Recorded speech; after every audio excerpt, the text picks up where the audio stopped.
बच्चों, स्वागत है आपका मेरे YouTube चैनल केमिस्ट्री सखा पे। मैं हूं केमिस्ट्री एक्सपर्ट मनोज शर्मा। बात करते हैं कि आपका कौन सा चैप्टर चल रहा है। आपका चैप्टर चल रहा है स्ट्रक्चर ऑफ एटम, और स्ट्रक्चर ऑफ एटम के 3 वीडियो लेक्चर्स आपके यहाँ आपको डिलीवर किए जा चुके हैं। पहले वीडियो लेक्चर में हम लोगों ने classification of matter, Dalton's atomic theory पढ़ ली थी।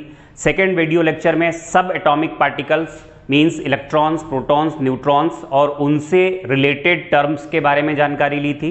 और तीसरे वीडियो लेक्चर में हम लोगों ने नेचर ऑफ लाइट को ख़त्म किया था।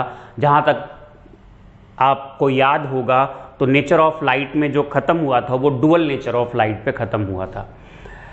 वहीं पे हमने आपको बताया था कि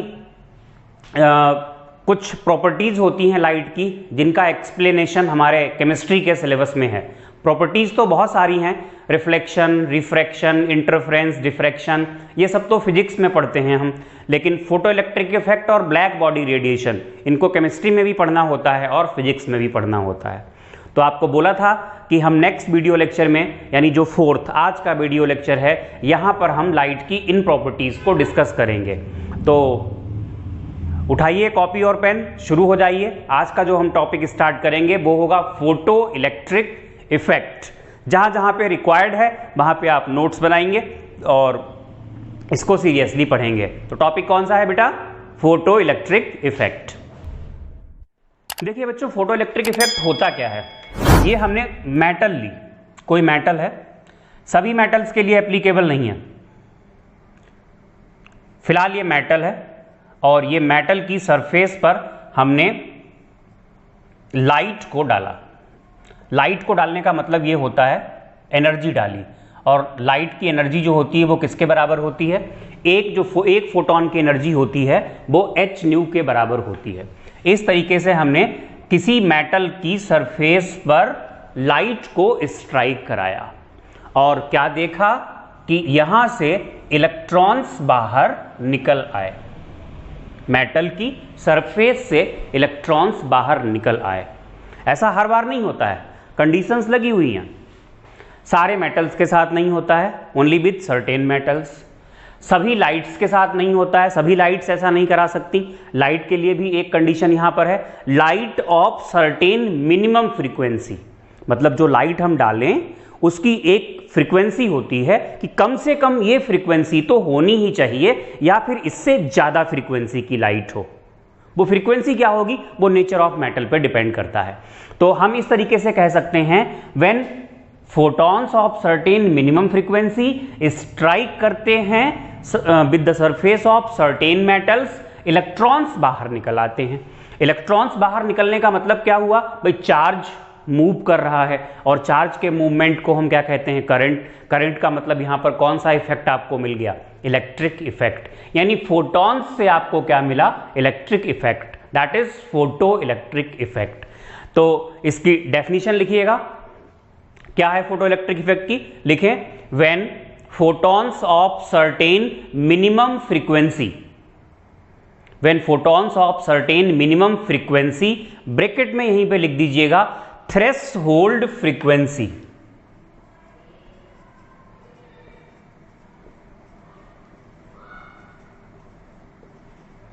थ्रेशोल्ड फ्रीक्वेंसी न्यू नॉट से दिखा रहे हैं हम इसको। When photons of certain minimum frequency, bracket में आपने क्या लिखा? थ्रेशोल्ड फ्रीक्वेंसी, ब्रैकेट क्लोज करने के बाद strike with the surface of certain metals, with the surface of certain metals, comma लगा के लिखें, electrons are ejected out. Electrons are ejected out, it is called photo electric effect. इलेक्ट्रॉन्स बाहर आ जाते हैं, इसको हम फोटो इलेक्ट्रिक इफेक्ट कहते हैं। यहीं पे आप नई लाइन से लिखेंगे, this minimum frequency is called as, लिख दीजिए, पहले हम लिख चुके हैं हालांकि, this minimum frequency is called as threshold frequency. This minimum frequency is called as threshold frequency. और साथ में आप ये भी लिखें फुल स्टॉप के बाद, it depends on nature of metal. तो देखिए कुछ ऑब्जर्वेशंस हैं, उन ऑब्जर्वेशंस पे ध्यान दीजिए। ऑब्जर्वेशंस ये हैं, हमने माना लेट से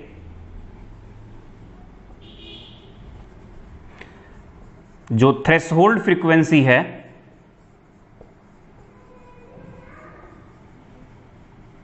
ये न्यू है, न्यू नॉट है, और जो आपने लाइट दी उसकी फ्रीक्वेंसी ऑफ गिवन फोटॉन्स ये हमने न्यू ले ली। तो यहां पर पहला केस ये बनता है कि जो आपने फ्रीक्वेंसी दी है वो कम है न्यू नॉट से, कुछ नहीं होगा, कोई ऑब्जर्वेशन नहीं होगा, इलेक्ट्रॉन्स आर नॉट इजेक्टेड। दूसरा केस, अगर न्यू नॉट के बराबर है, इलेक्ट्रॉन्स आर जस्ट इजेक्टेड, और यहीं पे अगर हम तीसरा केस देखें, अगर जो दी गई फ्रीक्वेंसी है वो न्यू नॉट से ज्यादा है तो electrons are ejected plus they have kinetic energy, मतलब इलेक्ट्रॉन्स निकलते हैं साथ में वो दौड़ते भी हैं, इनके पास काइनेटिक एनर्जी होती है। तो अब क्या करना है, हमें इसको एक्सप्लेन करना है। एक्सप्लेन करने से पहले कुछ ऑब्जर्वेशंस और ले लेते हैं, तब अच्छे से समझ में आएगा, तब हमें पता लगेगा इसे वेव नेचर से क्यों नहीं समझा सकते, इसे हम पार्टिकल नेचर ऑफ लाइट से ही क्यों एक्सप्लेन करते हैं। देखिए लाइट के केस में दो चीजें ली जाती हैं, एक है इंटेंसिटी। इंटेंसिटी का मतलब होता है कि एक पर्टिकुलर एरिया में कितनी लाइट आप डाल रहे हो, ज्यादा लाइट डालोगे इंटेंसिटी ज्यादा मानी जाएगी। इंटेंसिटी जो होती है एम्पलीट्यूड के स्क्वायर के डायरेक्टली प्रोपोर्शनल होती है। एम्पलीट्यूड क्रेस्ट का टॉप या ट्रफ का जो नीचे वाला लोएस्ट पार्ट होता है, distance from middle, this is called amplitude. तो एक तो होती है इंटेंसिटी, दूसरा होता है फ्रीक्वेंसी। फ्रीक्वेंसी आपको पता ही है, पढ़ाया जा चुका है। तो ये जो इलेक्ट्रॉन्स बाहर निकले थे इनकी काइनेटिक एनर्जी का एनालिसिस किया गया कि काइनेटिक एनर्जी किस पर डिपेंड करती है, एक पर्टिकुलर इलेक्ट्रॉन की काइनेटिक एनर्जी किस पर डिपेंड करती है। तो क्या देखा गया, ये है काइनेटिक एनर्जी ई के ऑफ इलेक्ट्रॉन, एक इलेक्ट्रॉन की काइनेटिक एनर्जी। अगर हम इस एक्सिस पर फ्रीक्वेंसी लें तो पहली बात तो जीरो फ्रीक्वेंसी पे इलेक्ट्रॉन बाहर निकलेंगे ही नहीं, इलेक्ट्रॉन बाहर निकलेंगे नहीं तो काइनेटिक एनर्जी होगी भी नहीं। तो ये फ्रीक्वेंसी यहां पर हमने ये वैल्यू मान ली न्यू नॉट। कम से कम इस फ्रीक्वेंसी के फोटॉन्स जब आप डालोगे तो इलेक्ट्रॉन्स बाहर निकलना शुरू करते हैं, और उस केस में ये वाला सेकेंड केस बनाइए, उस केस में काइनेटिक एनर्जी कितनी होती है, जीरो। अब अगर आप फ्रीक्वेंसी बढ़ाते हो तो जो काइनेटिक एनर्जी होती है वो बढ़ती है। मतलब कुल मिला के हम ये कह सकते हैं भाई फोटो इलेक्ट्रिक इफेक्ट इससे पहले तो शुरू ही नहीं होता है, यहां शुरू हुआ फोटो इलेक्ट्रिक इफेक्ट, यहां से शुरू हुआ, और जो काइनेटिक एनर्जी ऑफ इलेक्ट्रॉन है वो फ्रीक्वेंसी के डायरेक्टली प्रोपोर्शनल है। अच्छा, जो काइनेटिक एनर्जी है इस केस में देखें, यहां पर भी हमने क्या लिया, काइनेटिक एनर्जी ऑफ इलेक्ट्रॉन, एक इलेक्ट्रॉन की काइनेटिक एनर्जी।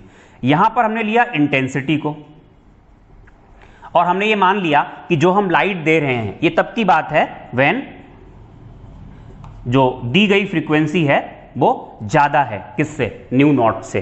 क्योंकि अगर दी गई फ्रीक्वेंसी इससे ज्यादा नहीं होगी तो कम अगर हुई तो इलेक्ट्रॉन निकलेंगे नहीं, और अगर बराबर हुई है तो इलेक्ट्रॉन निकलेंगे बट काइनेटिक एनर्जी नहीं होगी। काइनेटिक एनर्जी तभी होगी जब ये वैल्यू ज्यादा होगी इससे। और फिर एक फिक्स वैल्यू ले ली, ये ज्यादा तो है लेकिन इसकी वैल्यू को कांस्टेंट रखा। व्हेन न्यू नॉट कैसा है, ज्यादा, सॉरी न्यू ज्यादा है किससे, न्यू नॉट से, और साथ में कैसा है, साथ में हमने ये मान लिया, ये यहां पे लिख देते हैं। एक ग्राफ तो ये हो गया, दूसरा ग्राफ ये ले रहे हैं, न्यू ज्यादा है न्यू नॉट से और न्यू कैसा है, यहां पर कांस्टेंट है। एक तो ये ग्राफ है, इसको अलग करिएगा बिल्कुल, ये लाइन खींच दी हमने।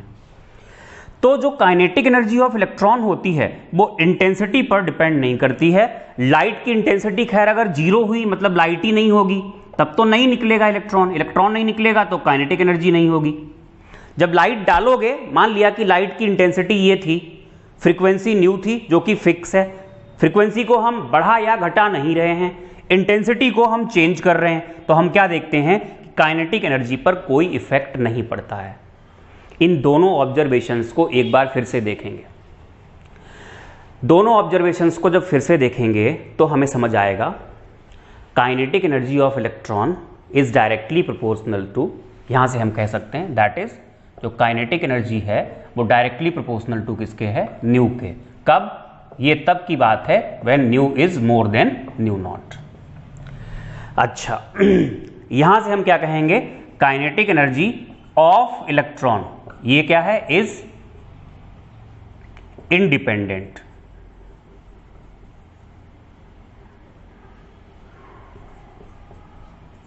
On intensity of light.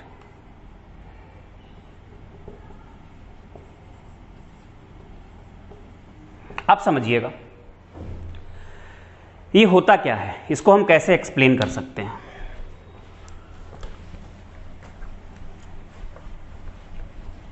Graphs बने रहने देते हैं क्योंकि इन्हीं को एक्सप्लेन करना है।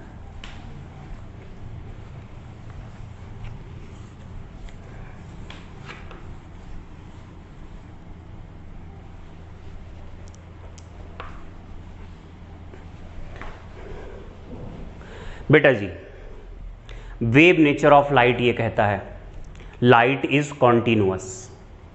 तो लाइट कॉन्टिन्यूअसली एक इलेक्ट्रॉन के पास जाती रहती। पहले तो ये समझो इलेक्ट्रॉन बाहर क्यों निकलता है। इलेक्ट्रॉन बाहर इसलिए निकलता है, पता है आप सबको, न्यूक्लियस होता है और ये शेल होते हैं, ये इलेक्ट्रॉन होता है। इलेक्ट्रॉन पे नेगेटिव चार्ज होता है, न्यूक्लियस पर पॉजिटिव चार्ज होता है। इनके बीच में एक फोर्स ऑफ अट्रैक्शन होता है। इस फोर्स ऑफ अट्रैक्शन को ब्रेक कर देते हैं हम कैसे, एनर्जी दे करके, फोटॉन्स के थ्रू। जब ये फोर्स ऑफ अट्रैक्शन ब्रेक हो जाएगा तो इलेक्ट्रॉन बाहर निकल आएगा। अगर ये फोर्स ऑफ अट्रैक्शन ब्रेक नहीं होगा तो इलेक्ट्रॉन बाहर नहीं निकलेगा। अब समझना कि वेव नेचर इसको कैसे नहीं समझा पाता है। भाई, वेव नेचर के अकॉर्डिंग लाइट कंटिन्यूअस है, ठीक है, मान लिया लाइट कंटिन्यूअस है।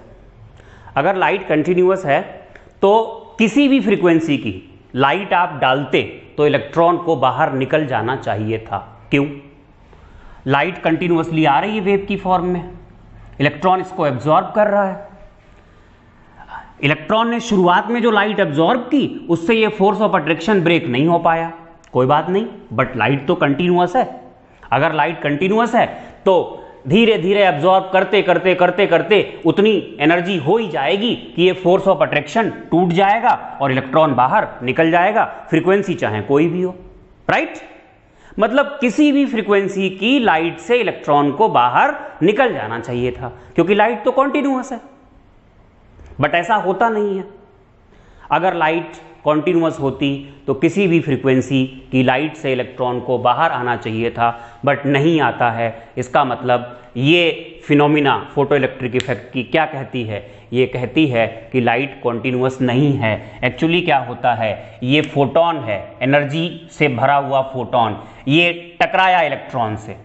ये एक फोटोन जो कि डिसकॉन्टिन्यूअस है, एनर्जी का एक बंडल है, ये टकराया, यहां पे टकराया और टकराने से क्या हुआ, इलेक्ट्रॉन ने एनर्जी को एब्जॉर्ब किया।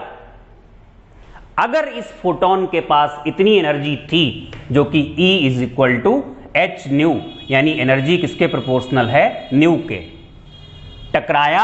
अगर इस फोटोन के पास इतनी एनर्जी है कि वो इस फोर्स ऑफ अट्रैक्शन को तोड़ दे तो इलेक्ट्रॉन बाहर निकल जाएगा, अदरवाइज इस फोटोन को इलेक्ट्रॉन एब्जॉर्ब करेगा ही नहीं, राइट। मतलब ये जो फिनोमिना होती है ये कंटिन्यूअस वाली नहीं होती है, one electron one photon phenomena होती है। एक फोटोन इलेक्ट्रॉन से टकराया और अगर उस फोटोन के पास एनर्जी इतनी थी कि वो फोर्स ऑफ अट्रैक्शन को तोड़ दे तो फोटोन बाहर, इलेक्ट्रॉन बाहर आएगा, अदरवाइज इलेक्ट्रॉन बाहर नहीं आएगा। और इलेक्ट्रॉन की एनर्जी किस पे डिपेंड करती है? फ्रीक्वेंसी पे। ये प्लैंक्स क्वांटम थ्योरी में कहा गया था। अब इसको थोड़ा और एक्सप्लेन करते हैं। तो इतनी बात समझ में आ गई, लाइट कंटिन्यूअस नहीं है। अगर कंटिन्यूअस होती तो किसी भी फ्रीक्वेंसी की लाइट से इलेक्ट्रॉन बाहर निकल ही आता, राइट? नहीं निकलता है। इसका मतलब नेचर, वेव नेचर इसको नहीं समझा पाता है। मतलब कहां से समझाते हैं हम फोटो इलेक्ट्रिक इफेक्ट को? अभी लिखाएंगे आपको ये सब। कहां से समझाते हैं हम ये सब? ये समझाते हैं पार्टिकल नेचर से। मतलब photo electric effect one photon one electron phenomena है। फोटोन टकराया इलेक्ट्रॉन से, अगर इलेक्ट्रॉन के पास, फोटोन के पास इतनी एनर्जी थी कि वो इलेक्ट्रॉन और न्यूक्लियस के बीच के फोर्स ऑफ अट्रैक्शन को तोड़ सके, तो फिर वो फोर्स ऑफ अट्रैक्शन को तोड़ देगा और इलेक्ट्रॉन बाहर निकल आएगा। अगर इतनी एनर्जी नहीं है तो फिर इलेक्ट्रॉन बाहर नहीं आ पाएगा। अच्छा ठीक है, अब मानते हैं प्लैंक्स क्वांटम थ्योरी कैसे सही प्रूव होती है वन इलेक्ट्रॉन वन फोटोन वाली फिनोमिना से। अब हमने ये मान लिया कि जो मिनिमम एनर्जी चाहिए, minimum energy to break force of attraction between nucleus and electron, ये कितनी है? ये E नॉट है बेटा। इसको E नॉट को वर्क फंक्शन भी कहा जाता है। इतनी है, ठीक है? तो कम से कम इतनी एनर्जी तो चाहिए होगी। According to Planck's quantum theory, energy जो है is directly proportional to frequency of photon. Frequency of photon के डायरेक्टली प्रोपोर्शनल है। तो होगा क्या, यहां से देखें, एक बात ये हो गई, दूसरी बात ये हो गई, तीसरी बात देखिए, फॉर E नॉट एनर्जी एक कोई ना कोई फ्रीक्वेंसी होगी, मतलब E is equal to H nu निकालते हो तो E not is equal to क्या आएगा? H nu not. For E not energy frequency is nu not.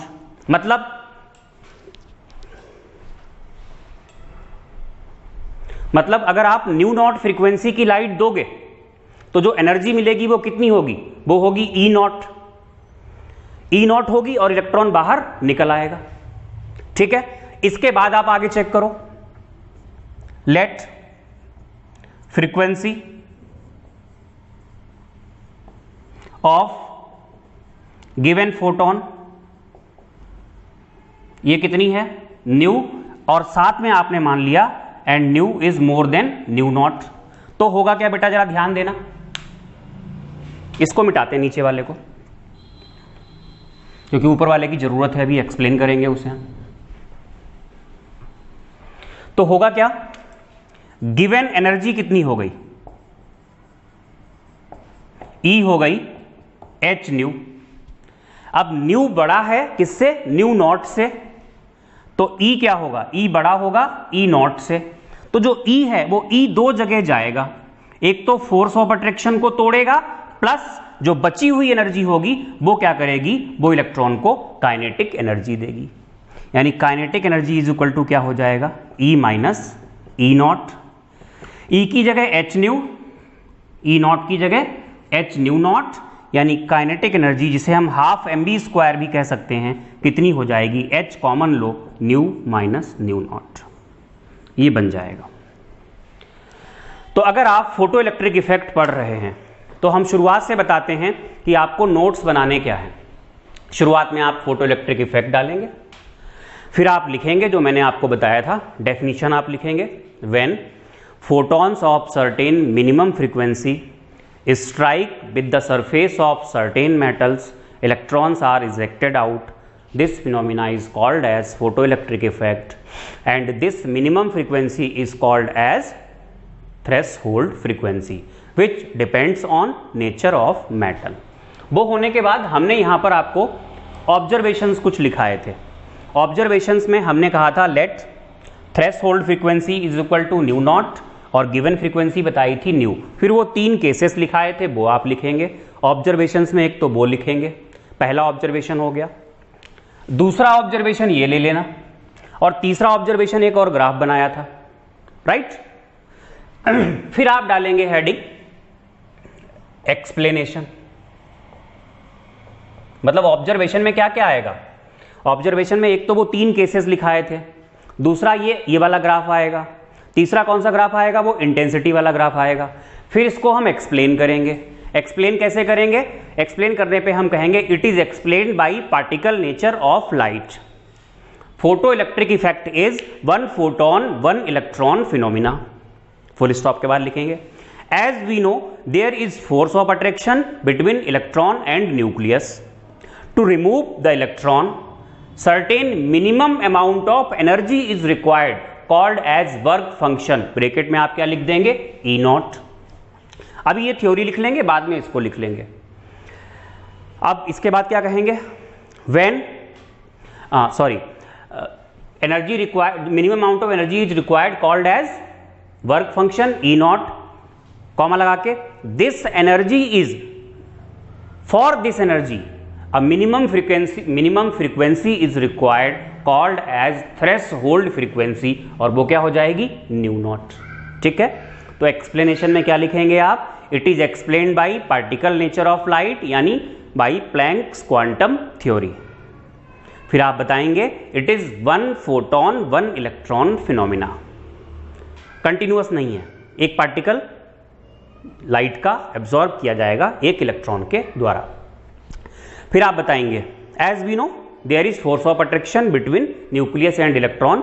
To break this force of attraction certain minimum amount of energy is required called as work function E not, and for this work function या this minimum energy a minimum frequency is required called threshold frequency nu not. बस ये हो गया explanation.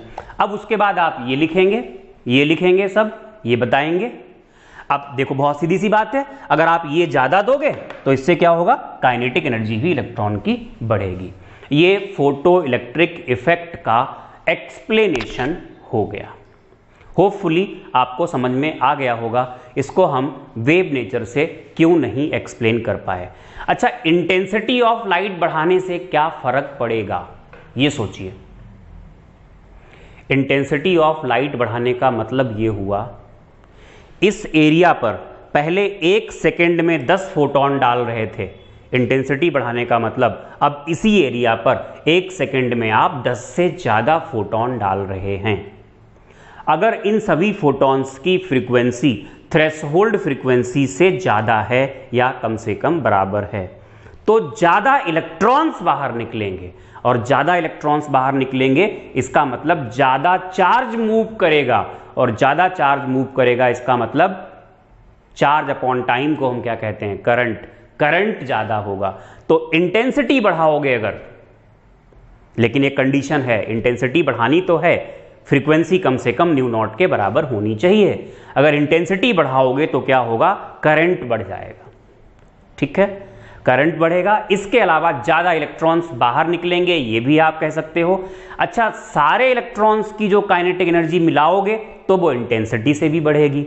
अगर आपने intensity बढ़ाई तो number of electrons बढ़ गए, नंबर ऑफ इलेक्ट्रॉन्स जो निकले थे वो बढ़ गए, तो फिर अगर टोटल इलेक्ट्रॉन्स की काइनेटिक एनर्जी देखोगे तो इंटेंसिटी से भी बढ़ेगी। लेकिन एक इलेक्ट्रॉन की काइनेटिक एनर्जी अगर आप देखोगे तो वो फ्रीक्वेंसी पर ही डिपेंड करेगी, वो इंटेंसिटी पर डिपेंड नहीं करेगी। ये है इसका एक्सप्लेनेशन।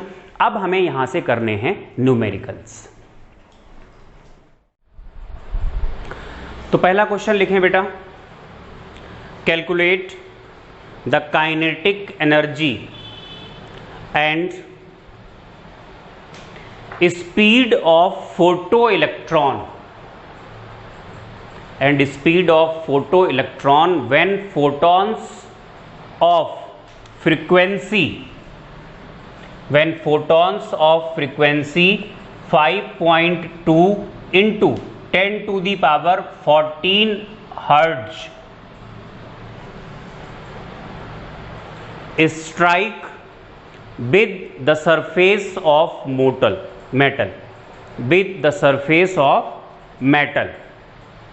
फुल स्टॉप के बाद लिखेंगे threshold frequency of metal is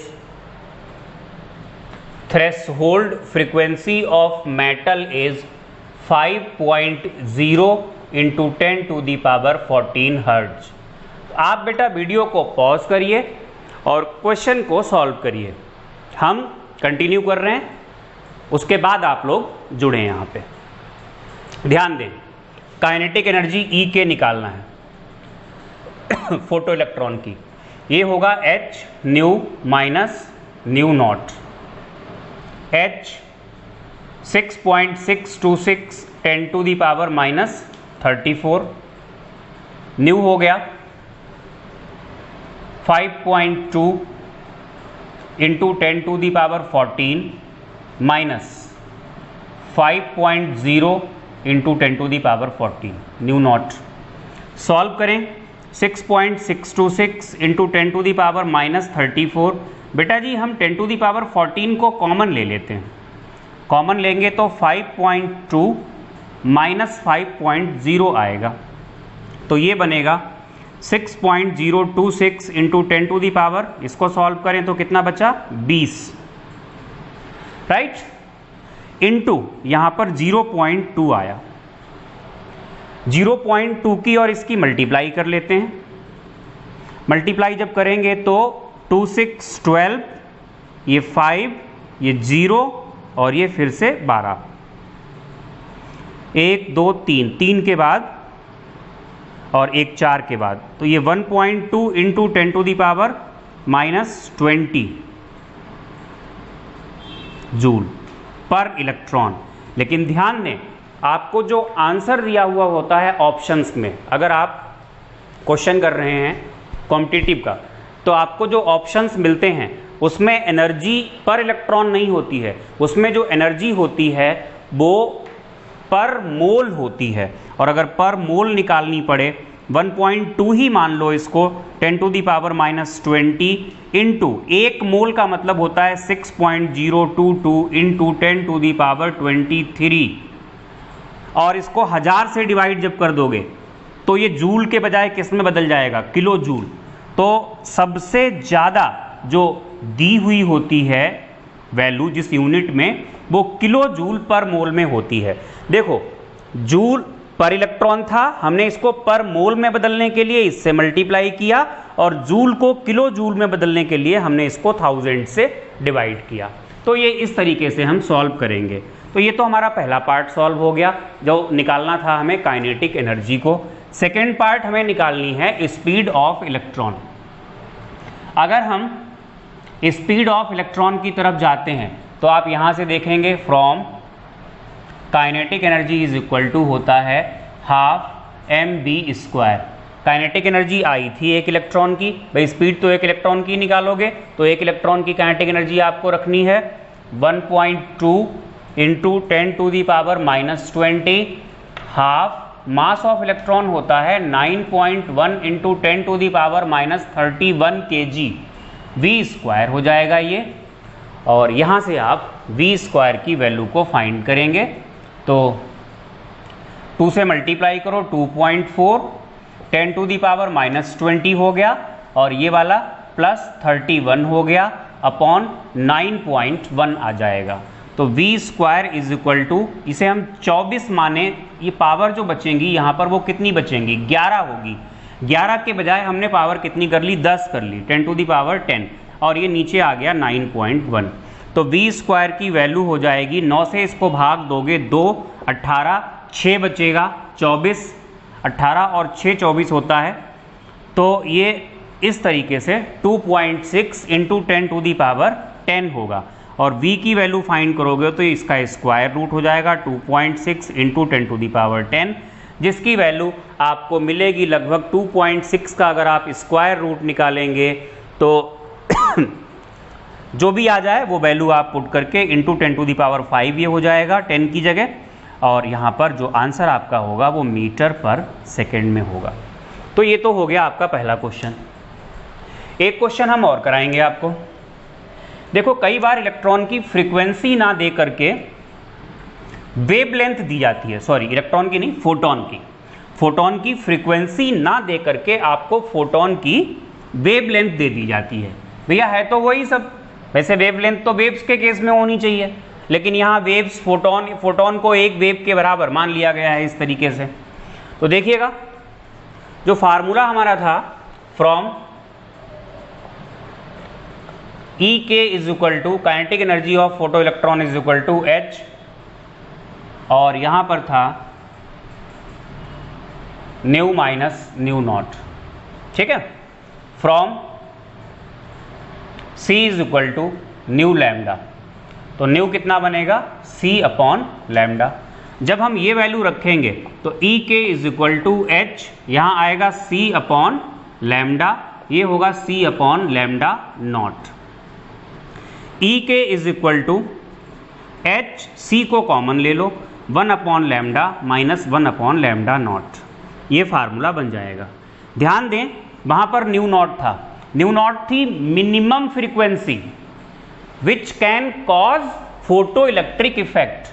ध्यान दें ये क्या है, ये है minimum frequency which can cause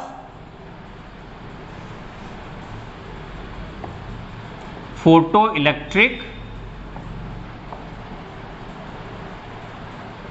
effect, और इसका नाम क्या था आपको बताया गया था, threshold frequency.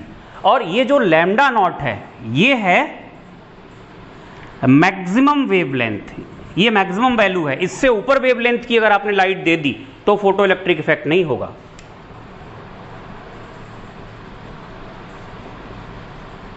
Which can cause photo electric effect, short में लिख दिया, आप अपना पूरा कर लेना। और इसको हम कहते हैं क्रिटिकल वेवलेंथ।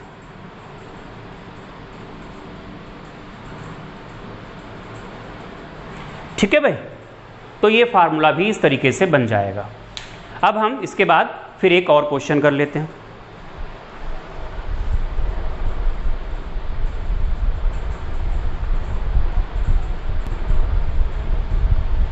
देखो बेटा एनसीईआरटी का क्वेश्चन है, इसको आप लिखो, मैं बोलता हूं।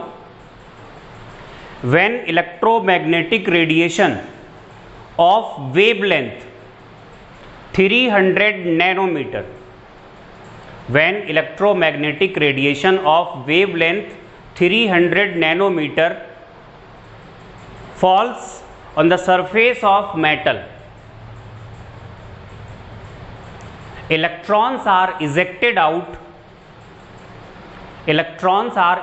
out with kinetic energy, लिखेंगे 1.68 into 10 to the power 5 joule पर मोल। फुल स्टॉप के बाद क्वेश्चन का पहला पार्ट, calculate the minimum energy required to remove the electron, मतलब आपसे वर्क फंक्शन पूछा है। Second, calculate the maximum wavelength which can cause the photo electric effect. Calculate the maximum wavelength which can cause the photo electric effect. देखो बेटा सबसे पहले हम first part पर वर्क करते हैं। तो फर्स्ट पार्ट जो हमारा है वो इसको निकालना है। देखें आपने पढ़ रखा है ई के इज इक्वल टू होता है ई माइनस ई नॉट, और ये ई के आप एक काम करो ये निकाल लो, एनर्जी दी कितनी है आपने, गिवन एनर्जी निकालो पहले। Given energy E is equal to कैसे निकालेंगे, एच सी अपॉन लैम्डा, ये है एच सी अपॉन लैम्डा। तो H हो गया 6.626 10 to the power minus 34, C हो गया 3 into 10 to the power 8 meter पर सेकेंड। लैम्डा 300 नैनोमीटर है तो इसको हमें बदलना पड़ेगा मीटर में, 300 इंटू 10 टू दी पावर, अब नैनोमीटर में है तो -9 मीटर हो जाएगा, यानी ये वैल्यू आ गई 3 इंटू 10⁻⁷, क्योंकि 2 जीरो हमने हटा दिए। तो ये कैंसिल होने के बाद ये जो वैल्यू निकल के आएगी ये आएगी 6.626 इंटू 10⁻⁻34 प्लस 8 प्लस 7 यानी 6.626 इंटू 10⁻8 और 7 15 हो गए -19 जूल पर इलेक्ट्रॉन। ये तो हो गई जो आपने एनर्जी दी है। अब देख लो kinetic energy. Kinetic energy E के है 1.68 इंटू 10⁵ पर मोल है, जूल पर मोल। एक काम करें 1.68 10⁵ को जब हम डिवाइड कर देंगे 6.022 इंटू 10⁻23 से तो जूल पर इलेक्ट्रॉन आ जाएगी।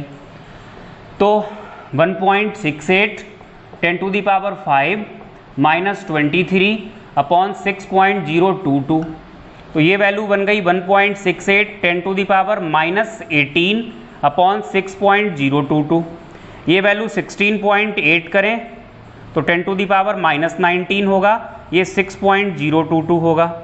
इसको अगर हम सॉल्व करेंगे तो ये वैल्यू निकल के आएगी 6 से अगर हम भाग दें, इसको डिवाइड करें, 2 बना 12, 4 हुआ 48, 2.8 इंटू 10⁻⁻19 जूल। तो इतनी एनर्जी चाहिए, इतनी काइनेटिक एनर्जी है और इतनी आपने दी है। तो यहां से आप निकाल सकते हैं क्वेश्चन का पहला part, work function. Work function मतलब E क्या होगा, E नॉट होगा E माइनस E के। यहां से अच्छा फार्मूला वहां लिखाया था पहले, देखें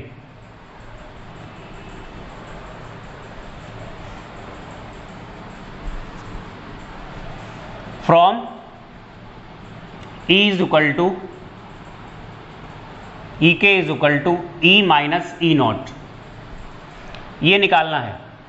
वर्क फंक्शन यानी मिनिमम एनर्जी जो आपसे पूछी गई है, E not is equal to E K minus E minus E K. E है 6.626,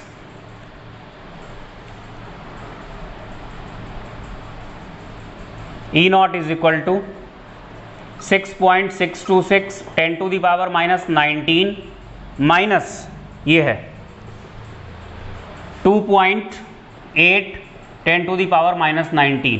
10⁻⁻19 तो हो गया कॉमन, तो E नॉट की वैल्यू आ जाएगी। यहाँ से इस वैल्यू को हम लगभग घटाएंगे, माइनस करेंगे तो 6 से 2 जाएंगे तो कितना बचता है 4, तो ये वैल्यू आ रही है लगभग 3.8 इंटू 10⁻⁻19 जूल। एक तो आपका ये आंसर हो गया।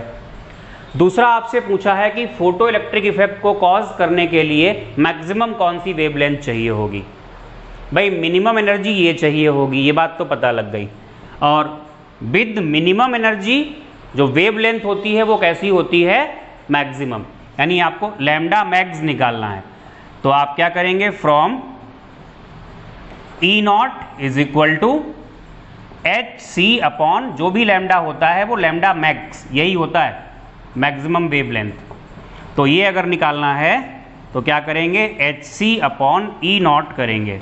H की वैल्यू सबको पता है 10⁻⁻34, 3 इंटू 10⁸ हो गया, और E नॉट की वैल्यू है 3.8 इंटू 10⁻⁻19।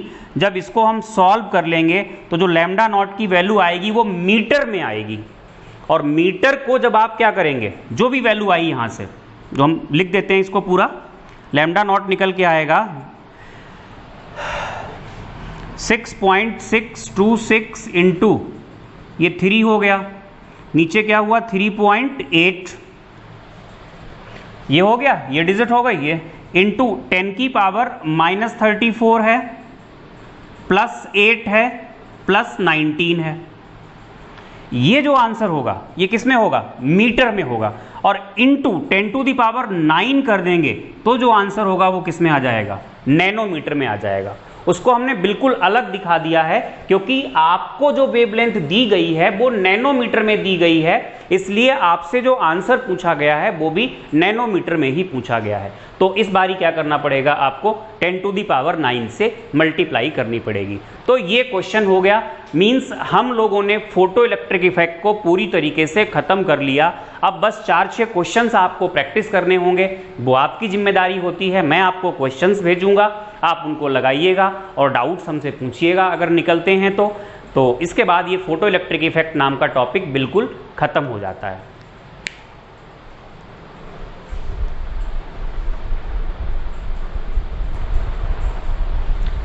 यहां पे एक छोटा सा टॉपिक बचा हुआ है जिसको हम लोग बोलते हैं ब्लैक बॉडी रेडिएशन।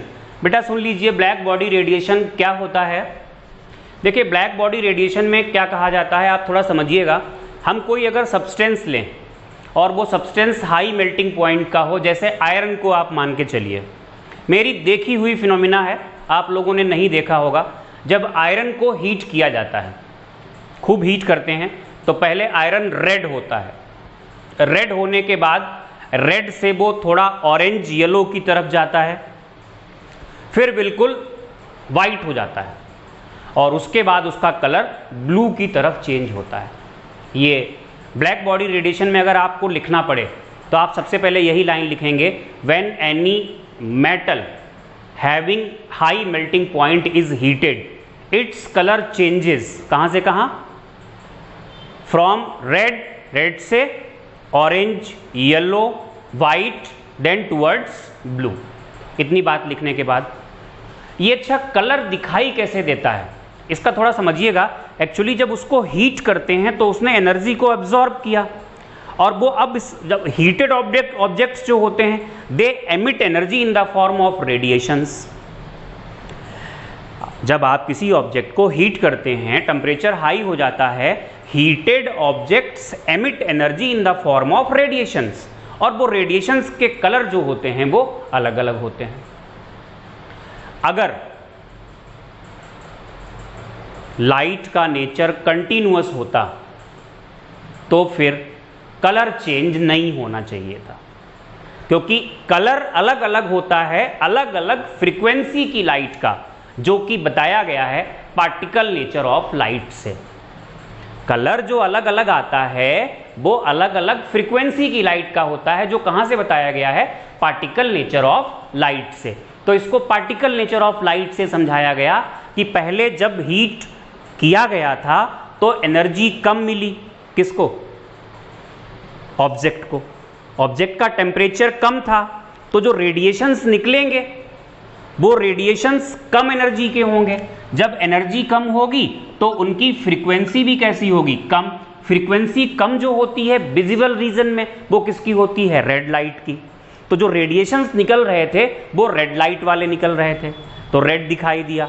जैसे जैसे और हीट करते चले गए, टेम्परेचर बढ़ता चला गया, टेम्परेचर बढ़ने मतलब एनर्जी बढ़ती गई ऑब्जेक्ट की, तो जो रेडिएशंस निकल रहे थे उनकी फ्रीक्वेंसी क्या हुई, बढ़ती गई।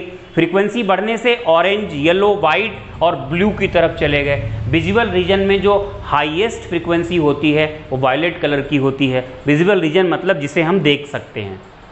तो ये एक्सप्लेनेशन किससे दिया गया, ये एक्सप्लेनेशन दिया गया by particle nature of light, और ये आइंस्टीन ने एक्सप्लेन किया था। तो ब्लैक बॉडी रेडिएशन में लिखना पड़े तो क्या करेंगे, बड़ा धर्म संकट होता है कि ब्लैक बॉडी कहां से आ गया। एक्चुअली ब्लैक बॉडीज में, ब्लैक बॉडी होता क्या है, ब्लैक बॉडीज उनको कहते हैं which can absorb and emit all radiations. जब उनको हीट किया जाए तो सभी रेडिएशंस को एब्जॉर्ब कर सकें, सभी को एब्जॉर्ब कर सकें, और जब हीट करें तो वो सभी को क्या करें, एमिट कर सकें। They are called black body. और जब रेडिएशंस ब्लैक बॉडी से निकलते हैं they are called black body radiations. तो ब्लैक बॉडी रेडिएशन समझ में तो आपके आ ही गया होगा। बिखरा हुआ टॉपिक है ये, लिखना पड़े सिस्टमेटिकली आप फिर से देख लो आप कैसे लिखेंगे मैनेज करके। सबसे पहले तो आप ये बताएंगे ब्लैक बॉडी रेडिएशन में when when an object of high melting point is heated, example for example iron, its color changes from this one to this one, जो मैंने आपको बताया था वो बता दिया। तो color change is due to change in color is explained by particle nature of light by Einstein. As we know, color of different frequencies is different. Full stop के बाद initially frequency of emitted radiations is low, hence color is red, and with increasing the temperature of object, energy of emitted radiations increases, hence color changes from red to violet. Last में आप ये लिख दें, when object is black body के bracket में आप ये लिख दें, which can absorb and emit all radiations, then emitted radiations are called black body radiations. ये टॉपिक खत्म हो गया। इसके बहुत सारे क्वेश्चंस आपको दिए जाएंगे फोटो इलेक्ट्रिक इफेक्ट के, ब्लैक बॉडी रेडिएशन के नहीं। तो फोटो इलेक्ट्रिक इफेक्ट के बहुत सारे क्वेश्चंस बनते हैं जो आपको मिलेंगे, आप उनको करिएगा। ये टॉपिक पूरा हो गया और अब हम बढ़ेंगे, जो 5th लेक्चर हमारा होगा उसमें हम लोग बहुत इंपॉर्टेंट बोर मॉडल की तरफ बढ़ेंगे। बोर मॉडल शुरू होगा 5th, 6th, 7th, I think 3 lectures तो कम से कम ले ही जाएगा, क्योंकि बोर मॉडल पढ़ेंगे तो बोर मॉडल में बहुत सारे फार्मूलाज होते हैं, उनके बारे में बात करेंगे। और फिर बोर मॉडल से एक्सप्लेन किया गया था हाइड्रोजन स्पेक्ट्रम को, उसके बारे में बात करेंगे। एटलीस्ट 2 और मैक्सिमम 3 लेक्चर्स का काम होगा बोर मॉडल को पढ़ना। तो बेटा जी, अगर सब्सक्राइब नहीं किया है तो सब्सक्राइब कीजिए और वीडियो को लाइक कीजिए, कमेंट बॉक्स में अपनी अटेंडेंस दीजिए। Thank you for watching.